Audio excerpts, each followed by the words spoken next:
All right, guys. So obviously a lot has gone down since the ice storm where we went and picked this bad boy up. Yeah, let me introduce you to the new long-term project on the channel.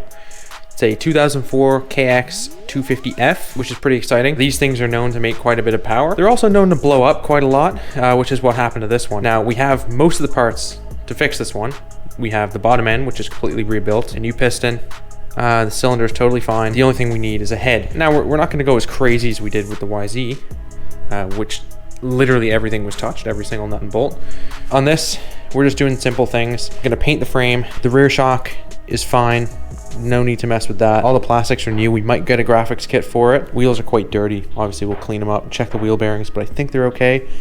Definitely gonna need new pegs.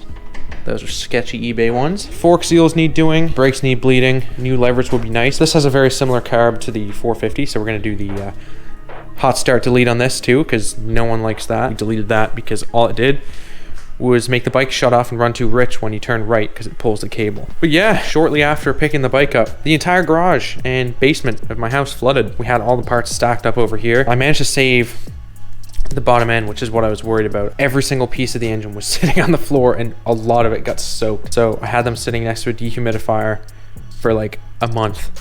Everything's bone dry, no rust on it, so we should be good. You may have noticed over here, we have a 2006 RMZ 250. For those of you who don't know, these are the exact same bike. One of them's just yellow and one of them is green. The reason we bought this is because it has this muffler, which this one does not have. But we bought this one for 350 bucks and that came with a spare bottom end. We might rebuild this one or we might just sell it. I'm not entirely sure. I mean, the exhaust probably needs repacking. And this end cap, we need to drill the rivets out, sandblast it, and Cerakote that because that is disgusting. Other than that though, this pipe is stainless and it's not dented up or anything. I'm really debating on whether I want to fix this or not.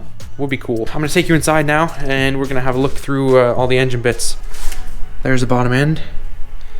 Looks pretty good. We've got stator, water pump. That's the water pump gear there, which is brand new. Let me bring out the cylinder and I'll show you that. So that's in pretty good shape. You can still see some of the actual cross hatching. Really clean in there. I'm happy to use that. This is gonna be a really fun build. We have most of the pieces already. That engine, we just need the head and then we can slap it together real quick. We're gonna do some bling on the valve cover and stuff like that. Maybe Cerakote a couple parts, but we're not gonna go nuts. I'm really pumped about this. This is gonna be a fun bike once it's done. Thanks for watching, guys. If you're as excited as I am to get started on this project here, subscribe for more of the KX250F content. I'll be posting as regularly as I can. Obviously, restoration stuff does take a lot longer. If you're also interested in riding videos on the newly restored YZ450F, then subscribe for that too. We also have my beautiful WR250R, the trusty steed. This thing is a ripper. In the last video, we slapped this bad mama on there. She sounds super good now. But yeah, hope you guys are pumped to get started on this. See you in the next video. Peace.